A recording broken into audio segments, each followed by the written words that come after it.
বৈঠকে যেটা সিদ্ধান্ত হয়েছে, আগামী 24 তারিখ আমাদের একটা বৈঠক আছে, যেই বৈঠকে আমডাঙ্গার মাটিতে যে যে জিনিসগুলো ঘটেছে এবং তার কিছু কপি ওনারা চেয়েছেন এবং 13 আইনে টাকা দেওয়ার জন্য ওনারা আজকে ক্লিয়ার শুনে গেলেন এবং 13 আইনে টাকা যাতে দেওয়া যায় তার ব্যবস্থা তারা করবেন। কমিটির যেটা সিদ্ধান্ত, আমরা রেকর্ড যা দেওয়ার দিয়েছি আগামীতেও দেবো। আমরা 13 আইনে ক্ষতিগ্রস্তদের ক্ষতিপূরণ চাই। 13 আইনে যা কিছু আছে ক্ষতিগ্রস্তদের কাছে ওটাই যথেষ্ট। 13 আইনে ক্ষতিপূরণ না দিলে আগামীতে আমরা বৃহত্তর আন্দোলনে যাব।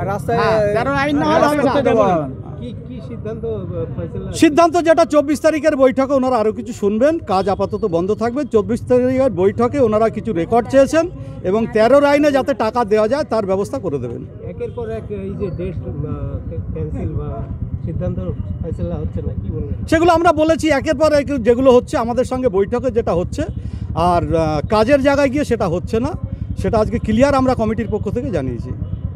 আগামী দিন কি পদক্ষেপ?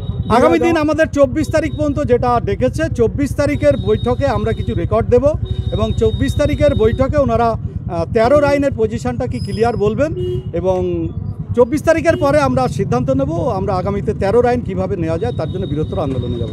আপনার নাম? আমার নাম মোহাম্মদ সৈয়দ আহমেদ।